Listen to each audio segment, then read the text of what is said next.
Okay, another Mental Game Monday here, and we are joined by Harvey Martin. Harvey is the founder of the Mind Strong Project. I'll let Harvey give you a little bit more on his background before he gets started. He'll be able to do that better than I. But I'm personally excited for you guys to get to hear from him, and I'm excited too as well to get to learn from him. I've dove into his podcast, and it's been something getting me through this COVID-19 thing because I've been learning a ton. So, Harvey, the floor is yours. Yeah, I appreciate that. I'm just going to dive into it. I'll tell you guys a little bit about what I do. And then I figured on these Zooms, it's more important to just get content and information to you guys on what I study. And then depending on what we get through, to leave the floor open for Q&A. So, I mean, more so beyond what I do, you guys can look into my company and dive into what we do after this if you'd like, but I'll kind of spare that for the time being and just dive into what I study. So Ryan reached out to me a week or so ago. I know you guys talked to Tuffy Goosewich, who's a guy who I train actually, and we work extensively. I just talked to him about an hour ago. So awesome dude. I primarily work with major league athletes and then a lot of NHL guys and a lot of guys in the NFL. I really have a singular focus with professional athletes. I've worked with obviously some universities, and then I've worked across other avenues, whether that's sales or not. As I was just listening to your coach just talk, one of the things that is really fascinating about COVID is I do a lot of these Zooms, a lot of these presentations, and what this did was, in my opinion, was amazing for what we're about to talk about right now. And I think it did this to a worldwide view, not necessarily to just athletes. I mean, more so I'm talking to you guys because my background's in baseball. I played baseball. I was with the Milwaukee Brewers for 3 years. And then I've been with their player development system since 2015. So I've been in that organization since 2013. And it's cool, right? I mean, I'm about to talk to you guys about what I study and what I do with performers and humans in general. And it goes a lot more than baseball. So I'm here because of the background of baseball, or platform of baseball, which I'm super grateful for. And obviously, as your coach just mentioned, you have 40 plus dudes who will take care of you. I think that that's amazing, right? And so I start that by saying, I know I'm here for the Mental Game Mondays and what you guys do on Mondays. The biggest thing that I try to teach athletes across any spectrum, whether that's baseball, their general life, a big leaguer, a high schooler, a college guy, whatever it is that everything I'm about to teach you and everything that you guys are doing is not used for the actual tool of baseball. And if you can understand that about the concepts of mental training, we're talking about deep-rooted psychology here and deep-rooted physiology, which is, I'll explain in a minute.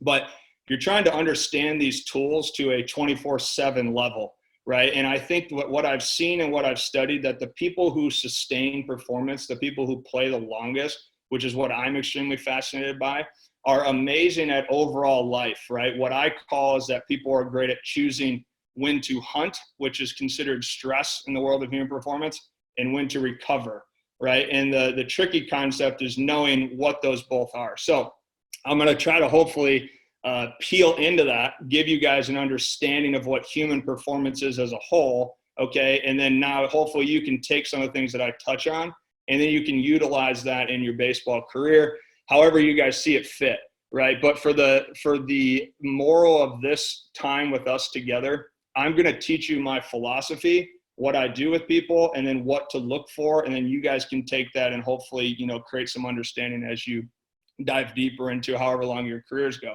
But so if this first part, I would be taking notes if you want to. If not, all good. I guess, yeah, we have this recorded, so you're all good. But I'm going to break this down into the Mind Strong Project's pillars of performance, right, and how I sort of roll. Okay, when I was your guys' age and as I was going into sports psych, I was really fascinated with that mental edge. Obviously, we can dive into that. We understand the importance. What my biggest question was when I was playing collegiately or professionally was, how do I progress that? And the reason why I asked that question was it always made extreme sense to me that I would lift in the weight room if I got stronger, right? That was a concept that was easy. Now, I would always ask any person like myself who would speak, I get that this is important to an edge. I get that mental performance is crucial, but how do I know I'm getting better, right? And how do I know that my consciousness, my awareness is improving? I think that if you guys haven't asked that question, I would ask yourself at some point, how do you know that you're getting in better shape mentally? And then second pillar of that is, how do you personally learn how to learn? That's probably one of the best questions that I ask anybody. How do you learn how to learn? And that's going to basically put you into the first pillar that I call self-awareness, right? So if you break human performance down, it's going to go through self-awareness 1, it's going to go through choice 2, and then it's going to finalize itself through energy.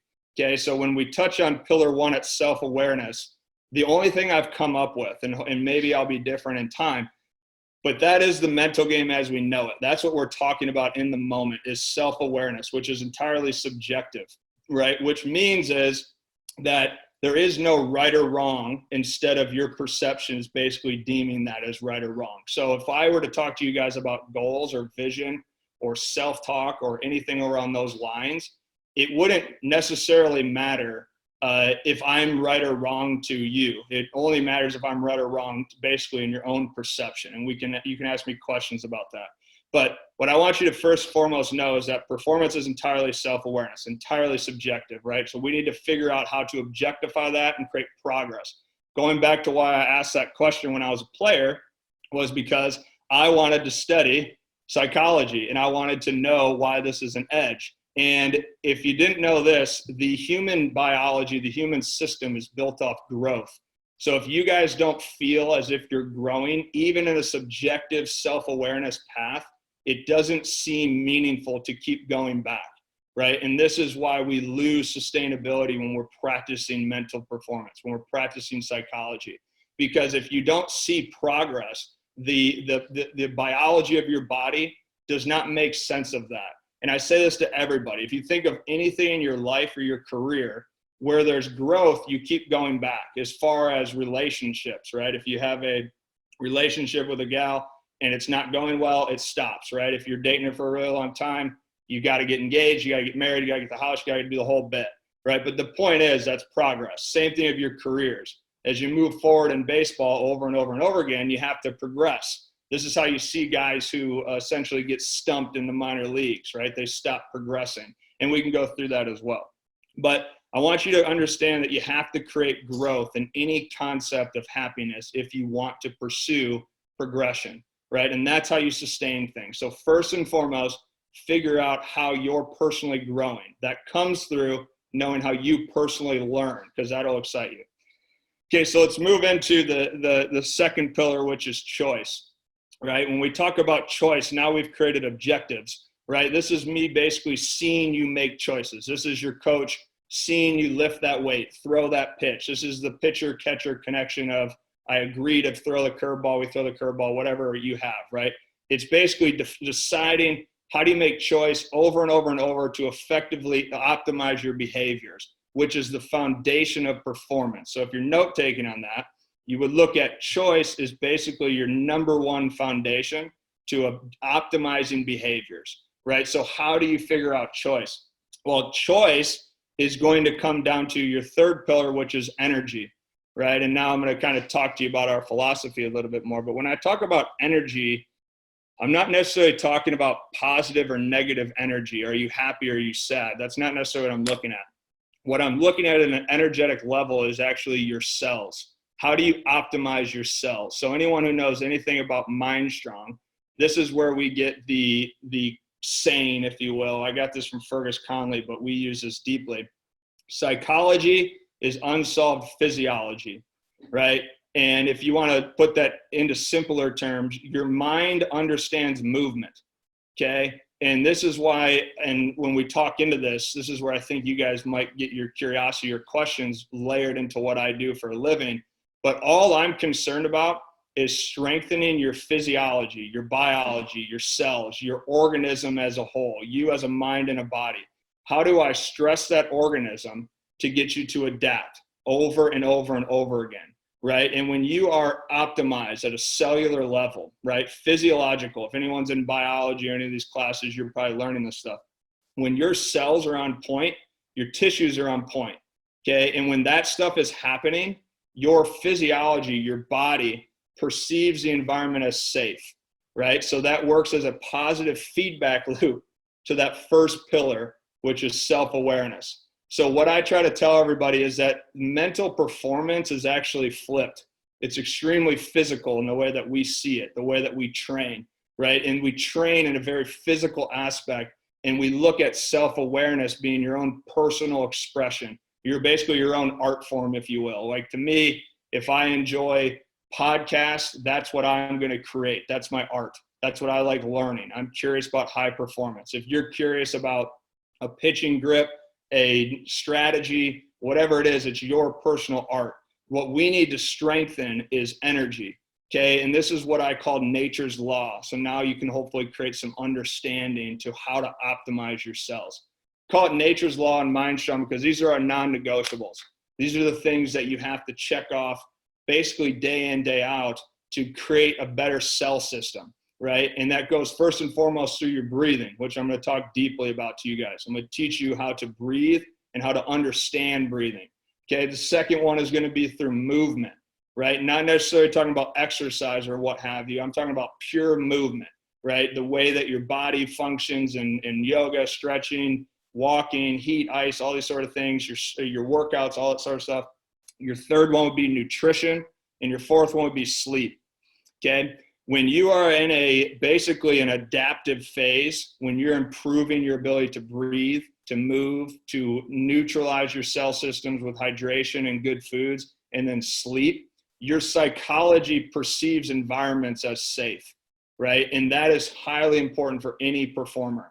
If you can get into a stimulus, which could be the College World Series or a fall baseball game or a test, whatever you have, right? Your mind, your psychology has to perceive things as safe and the ability to tackle them. That is leaving comfort zones. And that is not a psychological thing. That is if you feel good or not, right? So I went to college. I know how it works. If you spend a few nights not doing what you're supposed to do, your mind can't think. It can't solve problems, right? Which goes back to the foundation of performance being choice. You can't make good choices. So keep moving through that. How would I know if I'm optimizing my cells? How would I know if I'm making good choices? How do I understand this, right? That's kind of the question I always get. And then how do I create basically progression and growth? Well, you have to know in the mental world or psychological world, you have to know what triggers your mind to not try to do something, right? So I'm well aware of the room I'm talking to. You guys are arguably the best baseball players on the planet at the collegiate level. I'm sure a lot of you plan on playing Major League Baseball, and I hope you do. But the point I'm making is that you've already found ways to sort of tackle adversity, right? You've already found ways to optimize the way you think. If you want to take that to the next level, you need to know what triggers you to basically freeze, okay? And these comes down to 4 psychological triggers, okay? So you would put in your mind on this aspect. You have 4 different triggers that stops you from tackling new things, right? That comes through, first and foremost, uncertainty, okay? So people stop psychological freeze states through uncertainty. So what just happened? I started this conversation talking about COVID. The world freaked out in the first 48 hours because it was the most uncertain we were about something new. So everyone doesn't know what's going to happen. You don't know what's going to happen with baseball. You don't know what's going to happen with your life. You don't know what's going to take place. So uncertainty, more times than not, creates your body to seem freezing, not safe, right? The second trigger of that would be change, right? These are things that I don't want to change my routine, because if I change my routine, that's different than what I'm used to. So I'll just rather know what I know, right? So change is a huge trigger to not allowing you to think outside the box and have a higher self-awareness.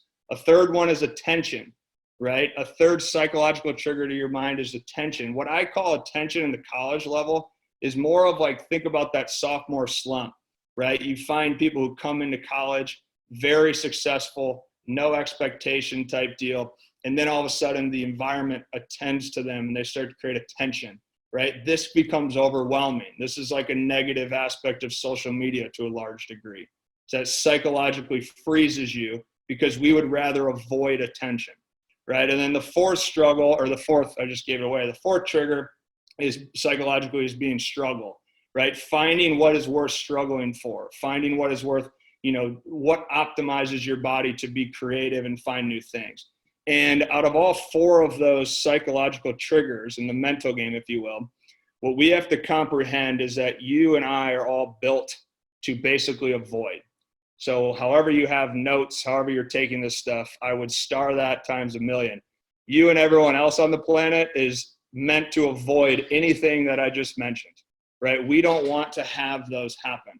So going back to how I started, if I put myself in a position of trying to be all mental game, mental strategy, and I'm just looking at self-talk, if you don't understand biology, if you don't understand breathing, your vision, your strength, your nutrition, your movement, then you will not be able to think through those trigger points. And that's what I try to challenge everybody with, and basically teaching them, which is now we can kind of move on and you guys can kind of get into how you can use this, is you need to understand psychology through physiology. You need to understand the mind through movement. That being basically your senses, which the one we're going to talk about today is your breathing. So what you'd want to write here is your number 1 physiological trigger to your mind is your breath. Your ability to learn the language of breathing ultimately becomes how you're thinking, okay? And this is what's highly crucial to study. This is what I study. This is what I try to track. This is what I try to help people improve on. And that's kind of how Ryan and I connected as well, was through the breath. And a lot of my podcast is obviously studying and finding out how do we breathe. So looking at that, you want to think of a couple things. And this is when I would want and ask all of you guys, it's a lot cooler when we're in the same room, but I can't see everyone's body types or see how you're breathing. But if you could start watching film of yourself, you could start studying how you handled situations psychologically or moments that have happened in your past and see how you were breathing in them. You will be able to use in the moment your physiology. Again, that's your body, your cells, your tissues. You'll be able to use that to optimize the way to think, okay? And what I mean by that is asking yourself questions. When I see a lot of people who take big mouth breaths when they're at the plate, where they'll, and they're thinking they're focused, right? I'm seeing pitchers taking these deep mouth breaths, right? There's nothing wrong with that in game, and I'm sure you guys will have questions on it. But what you need to realize is that your nose is what's meant for breathing. If you're going to understand anything about breath and anything about your mind, you need to understand that breath comes down to mouth is used to talk and eat, where everything outside of that, you should be breathing through your nose. Okay, so on this conversation, everyone should be focusing on breathing through their nose. As you take a deep breath through your nose and you're listening to me, okay, I want you to take even deeper breaths. And this is, again, I would do this if I was in a room with you and I'd watch your bodies move. But I want everyone to start taking deep breaths through their nose, okay? Start taking just deep breaths in and out through your nose and feeling what part of your body's moving. I want you to just keep feeling that, okay? Just keep making some noise, add some sound, breathing in and out through your nose, adding sound. Now when you're ready, I want you to switch over to your mouth. I want you to start taking deep breaths in and out through your mouth.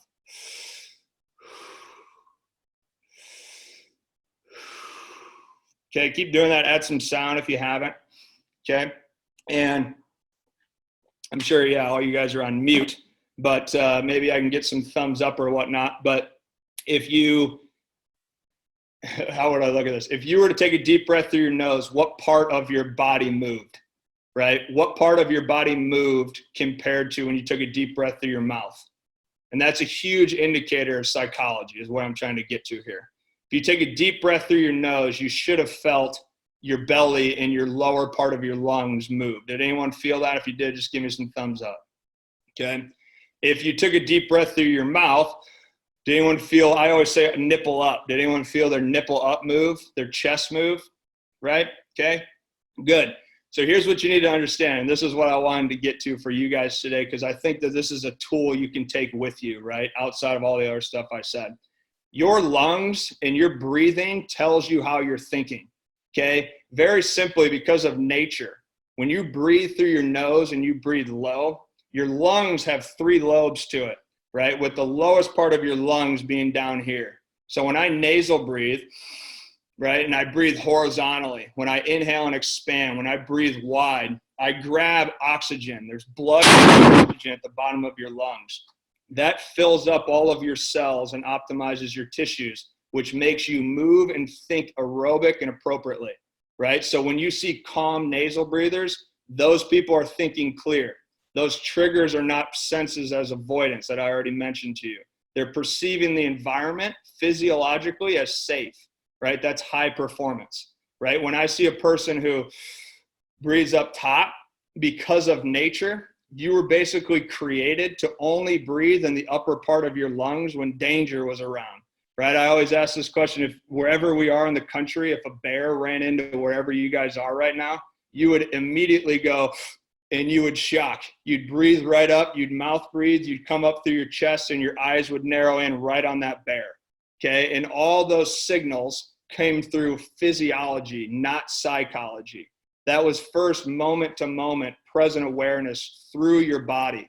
So what I'm trying to teach you is, if you can understand these tactics that happen in your body moment to moment, then you have the ability to actually navigate through what you're thinking, which allows you to make good choices, right? So if I'm using this situation in game, if I'm talking to a baseball player that runs out a triple, or a pitcher who has a high alert inning, right? If you watch that, naturally they start to breathe in through their shoulders and into their neck. They start to mouth breathe. This is low oxygen environment. What that does is it triggers into your psychology to ask yourself a question, and it says, is this situation uncertain?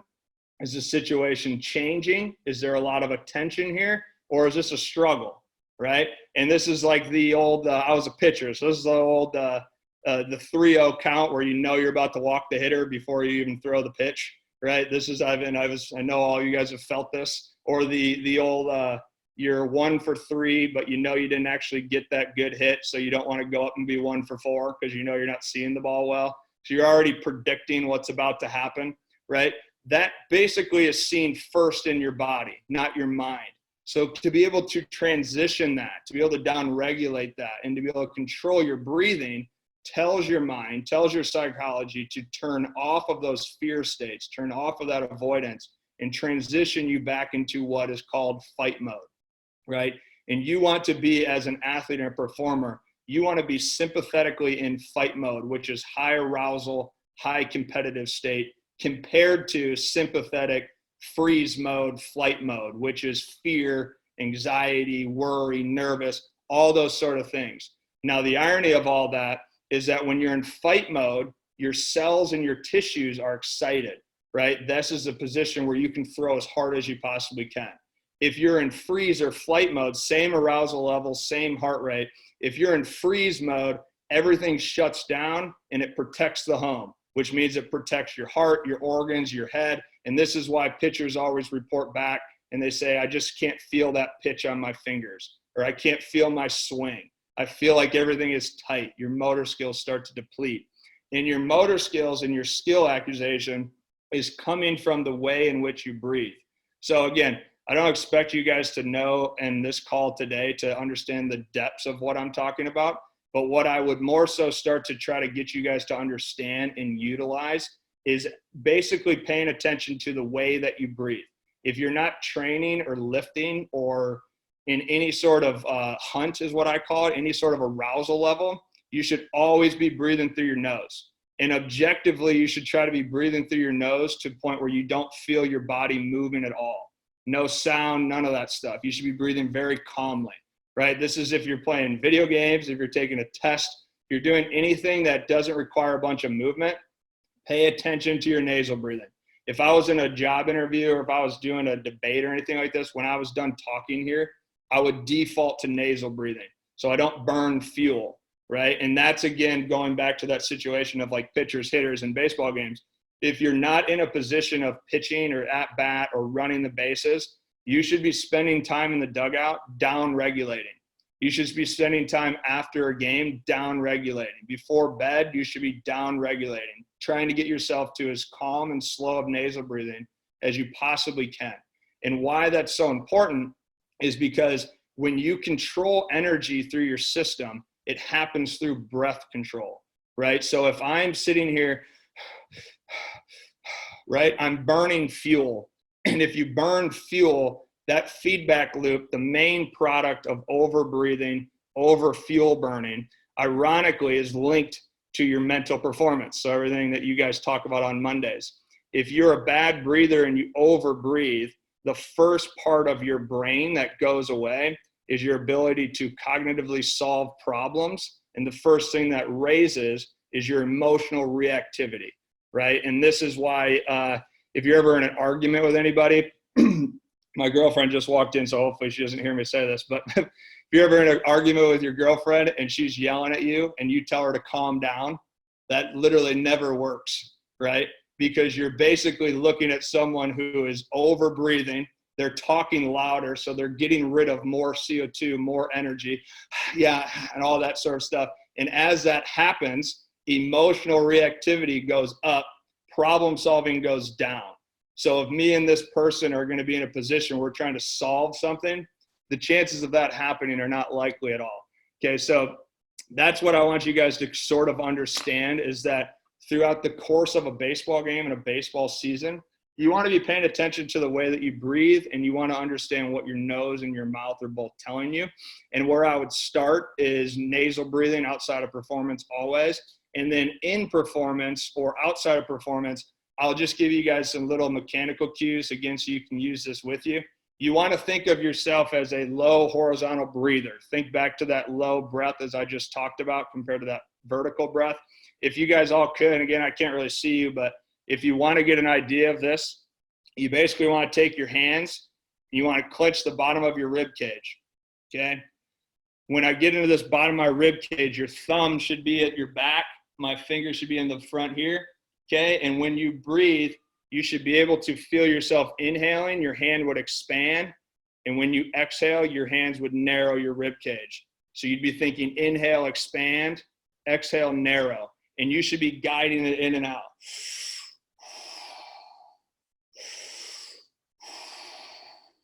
Okay, if you ever do this in front of a mirror, take your shirt off and try to see your nipples down breathing, never nipples up. Okay, but you want to train yourself to breathe horizontally. Okay, the next question I always get on this is, well, what if I do this in a game and I'm breathing through his mouth, or I'm breathing through my mouth? Is that always bad? No. Okay, but you shouldn't be focusing on ever breathing vertically. So if I go back to that example of breathing out here, looking at my bat or pitching, I should try to strengthen my intercostals, my diaphragm, which is a muscle, right? All this sort of stuff to be able to, right? And that upper chest would only move at the last second of a byproduct of a very good horizontal breath. So I thought a lot about what I was going to share with you guys today and what I thought could hit the most and what you guys could take, you know, and I could dive deep into psychology and philosophy for a long time. So I opted not to do that. I opted more so to leave you guys with the nugget of understanding. First of all, learn how to train yourself to breathe horizontally. Learn how to breathe wide, preferably doing that through your nose. If you need breath practices, it's as simple as creating a cadence and breathing in and out at the same time. And I understand that this is seen as meditative, which is awesome. I love to meditate, but you should be looking at this as strengthening your diaphragm, strengthening your breathing muscles, strengthening your ability to inhale and expand and exhale and narrow. And as you do that, you're going to see not only mental cognition rise, not only the ability to improve your self-awareness, you're also going to see all of your mechanics change. You're going to see the way that you lift weights better, the way that you run, the way that you throw, the way that you hit. Because when you think of this, your diaphragm, okay, it sits in here underneath your heart and your lungs. When I inhale, that diaphragm flattens. When I exhale, it comes up and it narrows up. When it flattens, it creates pressure all around my spine, right? So if I have any sort of squat and I can pressurize my pelvic floor, my lower body, I basically perceive, again, the squat as safe, which is how you start to avoid compensation, which is how you start to avoid injuries, which again, could be perceived as mental too, but we're not going to focus on that necessarily. What you should more so just be leaving on is basically, can I have breath practices where I breathe horizontally, watch yourself in videos and watch things of your past, see if you're a vertical breather, study yourself breathing and see if you breathe like that, and learn how to breathe low, in control, and then preferably, if you're out of competition, always through your nose. If you're in competition, breathe however you want, And in parts of positions where you can downshift, this being an inning or a position where you're relaxing, you should learn how to get yourself to nasal breathing at all times. And what that's going to do is it's going to neutralize homeostasis in your energy through your senses, which tells your body, your nervous system, I won't get too nerdy on it, but tells your nervous system that this environment you're in is safe. And that's a positive thing. I don't say that safeness as like, like all good, woo woo. I'm literally talking about your nervous system needs to perceive environments as safe to be able to advance it and adapt. And if it doesn't see it like that, then your nervous system starts to stress on top of stress, which becomes extremely noticeable and artificial coping. This is why you see minor leaguers who don't know how to transition gear to gear to gear are in love with Bang energy drinks, because they don't know how to upregulate their nervous system. They don't know how to downregulate their nervous system. So they don't know how to adapt moment to moment to moment. And what that'll do to all of us mentally is that if we burn all fuel and we don't know how to shift our system naturally, you basically become reactive instead of responsive. And this is where I went back to the girlfriend analogy. Reactive is emotional reactivity, and it's not able to solve problems, which is what I try to train everybody to understand to a deeper level. So we can talk, or you guys we can talk for a while. I can go into the depths. I just wanted to give an idea of what I focus on, hopefully something you guys can take with you and dive deeper into it. I don't know what you guys do for training, but if you're curious about what we do, I do a lot of this training through saunas, ice exposure. We do a lot of cold tub stuff. We do a lot of breath holding. We do breath holding exercises. I do a lot of stuff to optimize your cells first, which then optimizes your psychology. But I think for today, for that starting point, I think I should be able to give you guys an idea of what we do. And then if we can dive deeper into questions or whatnot, we can go deeper. Is that what this chat is, or we're going to go unmute? I have a question. Yeah. So when you talk about practicing nasal breath and with the ice tub stuff, I've gotten in ice tubs and you instantly go to your mouth, the kind of thing. Yeah. Would you recommend trying to stay with your nose as you do the cold tub? Is that why you guys do it? Yeah, 100%. So, okay, great question. Is that Alex? Alex, yeah, right on. Great question, man. So let me tell you why the cold tub is good for you first, so that you have an understanding for it psychologically. So you have in your brain, it's called your limbic system. I'll touch on this rather quickly and then answer your question directly. In your brain, you have this limbic system, which is the controller of all emotions. Now, the cool thing about that limbic system is part of that limbic system is known as your hypothalamus, which is dictated by temperature change, right? So Alex, if you go into that cold, your first primal response as part of your brain gets triggered to emotionally respond badly, right? And again, think back to that cold exposure is the same exact thing as that bear. So the reason why cold exposure is important is because every time I go into that stressor, because that is a stressor, every time I go into that environment and I suppress, and then I start eliminating sound and I breathe slowly, a couple things happen. One, your threshold to emotional stress actually rises. So your hypothalamus actually becomes stronger. So now when you go into any sort of resilient situation in life, your emotional strength is actually higher now to a cellular biological level, which is extremely cool to look at. So now how would I train that and then use that? Well, then I need to know what breathing is. Now, again, a cold exposure is known as sympathetic. I don't know if you guys are familiar with that or not, but look at sympathetic is that game time arousal, fight or flight stage. So cold is always sympathetic to your nervous system. So don't necessarily look at this as I'm going in there to relax. No, it is an arousal level, which is positive. So when you go into that, you actually want to use mouth breathing first and you want to downshift, right? It's just like a car. So if I jump into a cold tub and I'm in gear 5, okay, well, the first thing I'm going to actually do is I'm going to gear down. So instead of fighting it, I'm actually going to go down a gear, which would be mouth, transitioning to nose, mouth. So if I'm going like this is how it would look. And then I would lower mouth, I'd lower sound. So I'm going from gear 5 to gear 4. Now I'm going to take away sound. I'm going to transition, breathing in nose, out mouth. Okay, now I might be 45, 60 seconds into this cold tub.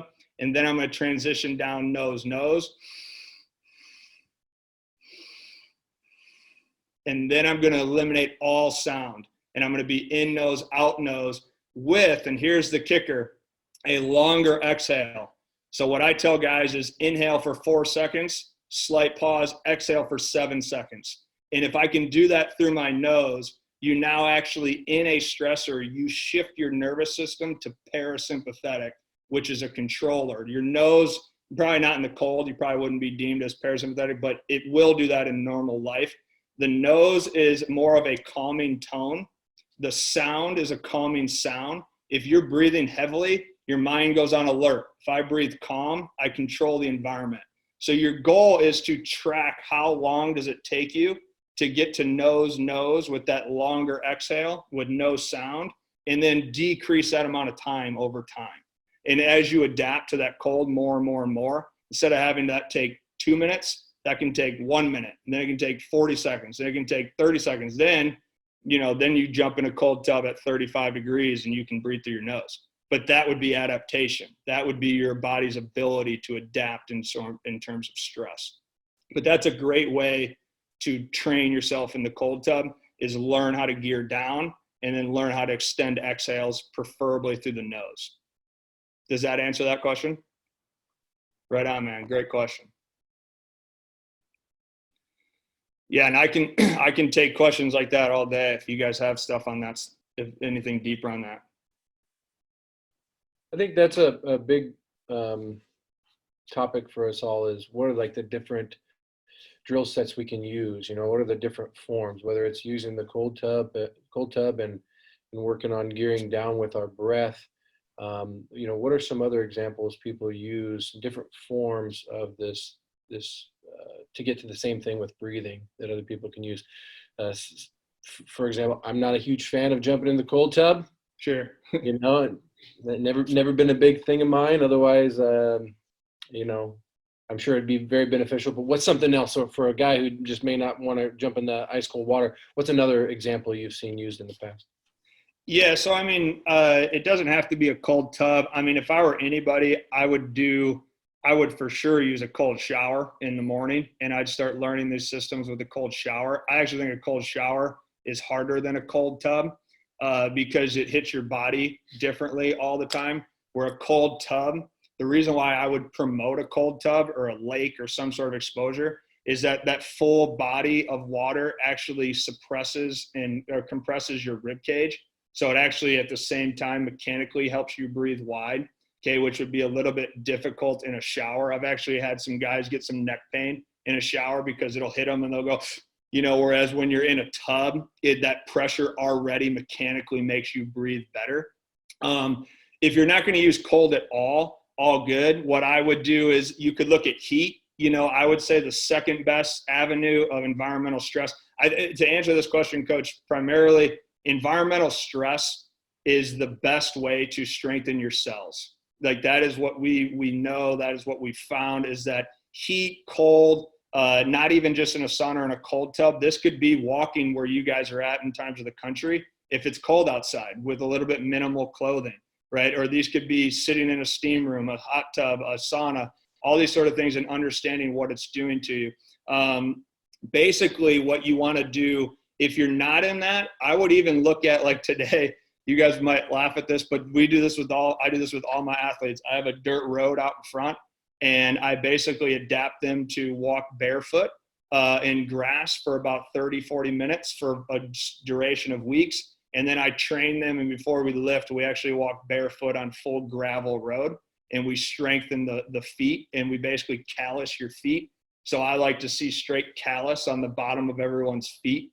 And basically by doing that, you also strengthen cells. So, I would look at things as, if I were warming up for a baseball game, I'd warm up bare feet and I'd put water in my mouth and I wouldn't drink the water.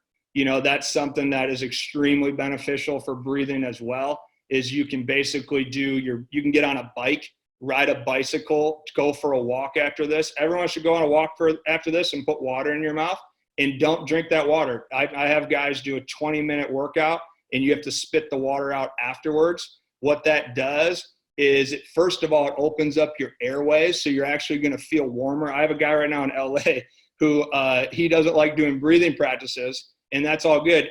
He holds water in his mouth on his drive to his workout, right? And that's powerful, because if you put something in my mouth like this, now all of a sudden I breathe through my nose, I breathe horizontally, and then it opens up my airways, so it actually offloads oxygen into my tissue, and you actually warm up faster. So if you do a warm up with water in your mouth out in the outfield, you're actually going to sweat probably faster than you would without water in your mouth, which is going to start waking up that muscle tissue, activating those cells, and it's going to start using oxygen, which is the primer of performance.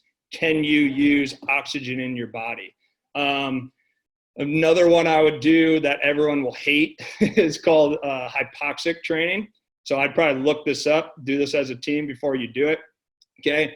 But hypoxic training is basically simulating high altitude. So when you simulate high altitude, I would inhale, exhale out all my air, pinch my nose, close my mouth, and do high knees, okay? Or go for a walk. You guys can do that right after this, or you can do it right now wherever you guys are. And you're basically going to spend about 15 seconds into that. Your mind is going to become so alert, and your body is going to activate itself, and you're going to stop breathing while you work. So while you do that, what you do is you actually offload red blood cells from your spleen, which optimizes oxygen uptake in your muscle tissue.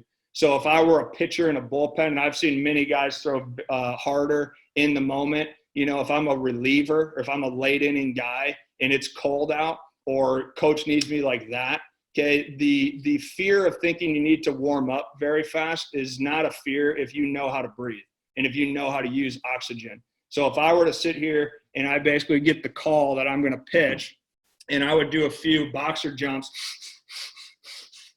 and then I'm going to inhale, exhale all my air out, and pinch my nose and do high knees, what that's going to do is it's basically going to panic you into thinking that you're going to die. But the positives about that is that if you don't use oxygen, your body that already has oxygen in it will start using what you already have. So you're going to repeat a very high aerobic capacity. You're actually increase your lactic threshold by doing this. What I would start for all of you guys, if you're interested in doing that on your own, I would go for a walk today or this week, and I would breathe in and out through my nose for 30 seconds. And after that, I'd exhale out all my air, pinch my nose, and I'd walk and count how many steps I can go. Walk as far as you can, count your steps. You're going to have to recover in a breath, 30 seconds, keep walking, 30 seconds again, do that again. Do that 5 to 10 times, and you guys will have a fun next Monday conversation about that. But that's another way I would use breath to strengthen my cell system, strengthen my mind, my psychology. I would do that breath holding. I'd do the water in my mouth. I would do heat and cold. If you don't want to use cold in the tub, I'd do some sort of cold activation in a shower. Maybe have your hands in a cold bucket. Another cool thing you could do, now that I'm thinking through all this stuff, you could put your face in cold water. And if you track your heart rate while you do that, if you do any sort of breath hold underneath cold shower and let that hit your face, your heart rate's going to drop. So that's something that you can do in between innings. It's called your mammalian dive reflex, if anyone's nerdy enough to dive into that. Basically what it does is the same thing I just talked about with breath holding and movement.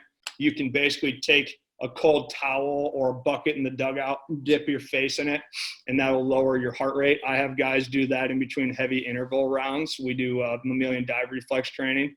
And that's heavily, heavily crucial for oxygen uptake as well.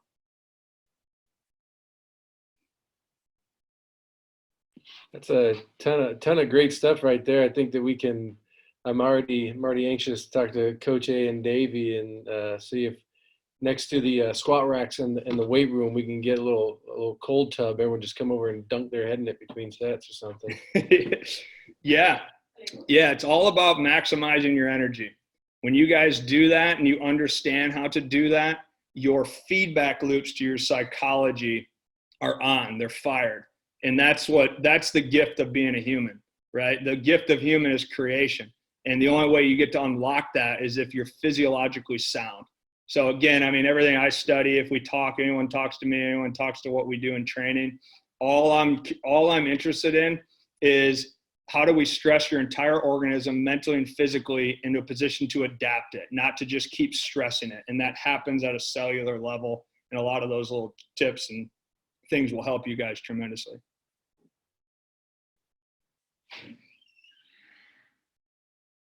Does anybody else have any questions for Harvey kind of regarding stuff we can do with breath work or whatever it may be? I'll take that as a no.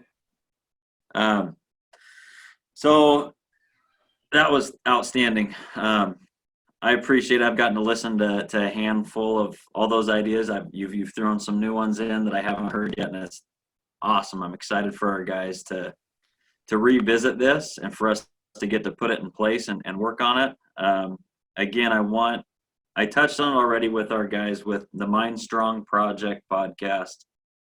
Dive in, fellas. There's so much you can learn from everyone, and not every episode is the same. It's not all baseball. It's not all breath work. There's so many different avenues that Harvey takes this podcast, and it's really fun. But before you get out of here, I wanted to ask you one question. You alluded to a story and you don't got to name names or anything, but it was a big league all-star that you were working with, and you were talking about how he's struggling mightily, or he's struggling because he's having a baby. And so I guess for an example for our guys, a big league all-star, somebody that has it figured out, how were you able to help him when he came with some newfound struggles? Yeah, that's a great question. That's not an uncommon situation I'm in. I actually have two guys who I'm thinking about right now who are both NHL all-stars. With both of them have 10 plus years in the league. This guy, baseball particularly, I think he's only a few years in the league. And the thing that I tell everybody, and this is what I would, from answering that, and then for all of you guys, is I would just think deeper about being a human. The thing about everyone on the planet is everyone is not outside of nature. Like, you are not better than the biology that you have, right? So where we get very concerned as psychological byproducts of who we are as humans is we get very caught up in thinking everybody else is all good. Like, you think playing in the big leagues is great until you talk to enough big leaguers, and they do not want to go play there every single night because of the amount of pressure, the anxiety, the fear that is. And the thing is, it's not, again, it goes back to that pillar one of Mind Strong. It's self-awareness, which is subjective. So that tells you that everything is perception based, right? This is how culture is different across different universities. This is why is one culture talk about purpose and the other culture right down the street also talks about purpose, but this culture has great purpose and this culture doesn't. It's tone of language, it's perception based, it's environmental, it's the people around you, it's social connection. All of that stuff aligns with your nervous system, right? So this guy could make 10 mil plus, but at the end of the day, that does not matter to his biology. What matters to him is his family safe? Okay, he already has a kid, so now he's up later, right? Now he's having another kid, so there's more uncertainty. How do I handle this? He's got a wife, so this wife is looking at it as she's her own person, and they have all these sort of things. What I look for when I talk to this specific guy or these hockey guys, or if I were talking to any of you guys individually or even in this setting, is I look in that nature's law: breath, nutrition, movement, and sleep. If there is a leak in one of those chains for too long, psychologically you become off. So if you don't sleep well for a night or two, all good. If you don't sleep well for a week, psychology, problem solving goes off, emotional reactivity goes up. So if any sort of struggle happens in your life, you're reactive, you're not responsive. Your ability to make choices is minimized, right? And this is what happened in this particular story. Okay, it's the same thing in other things. If you're a bad breather, well, I mean, look at mouth breathers. We know it's well documented that mouth breathing is a worse psychological test taker than a nose breather, right? Go look at Major League Baseball players and look at their jaws. Go look at the best athletes on the planet and look how strong their facial features are, right? I mean, we see this across the board, right? People who are very out of shape or in shape, look at the way they breathe, vertically versus horizontally. Study respiratory rate, right? Study the way that in the pace in which you breathe.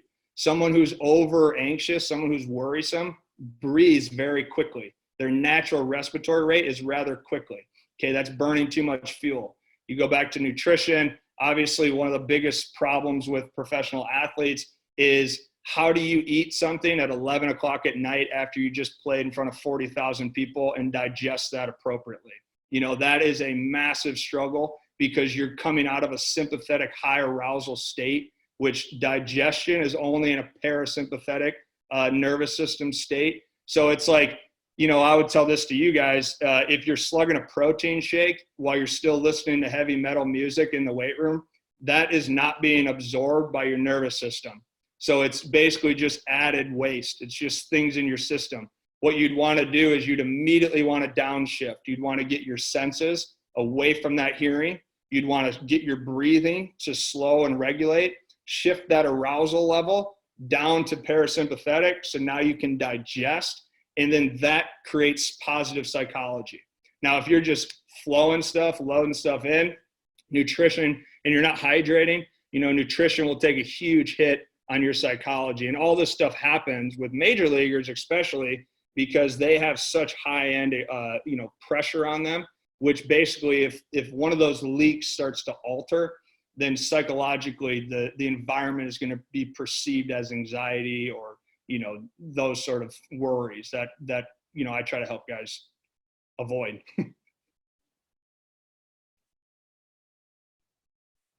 Awesome, man. Really, really appreciate you taking the time and talking to our guys today. Again, thank you. Love the podcast. Look forward to listening more. Yeah, man. Appreciate it. Yeah. Good luck, boys. I know I don't get to shake your guys' hands, but best of luck with wherever you guys go. Yeah, Nucks up. And super cool opportunity for me to come and talk to you guys. So I hope that you were able to peel out some of it. You know, my best advice would be to be extremely curious and open-minded. I've been very fortunate to, like Coach said, I've interviewed hundreds of some of the best performers on the planet. The number one thing I have tracked from all of those, and I did that personally, selfishly for myself, I knew if I got a podcast, I would be able to talk to people and learn from them. So I use that selfishly. It's turned into some cool things, which I'm very proud about. But what I've tracked over the last couple of years is that the top performers on the planet are extremely curious. And they mention that whether they know it or not. They have extreme curiosity to learn and be open-minded. And those are also the exact same traits that I see in people across all sports that play 10 plus years. And that's what I ask everyone that comes and works with me. As I say, you know, they tell you very often, it's not hard getting to the big leagues, just getting to the big leagues and sticking. Well, here's the deal. If you burn out getting to the big leagues, you got no fuel left when you're in the show. So what I would learn now is that you guys can learn now how to sustain performance, learn how to optimize your own nature, learn how to think for yourself, learn how to ask good questions, and minimize slumps. The better you take all that stuff out, you create your own experience, that becomes wisdom, that becomes choice making, and then hopefully that sustains a very long career. So, you know, hopefully everyone stays safe during this time, you and your families, and best of luck. So very cool to be a part of the program today. Coaches, nothing but respect. So thank you. I'll see you guys later. Thank you, Harvey. Thanks, Harvey. Thank you. Thank you. Thank you. Thank you. Awesome. Thank you.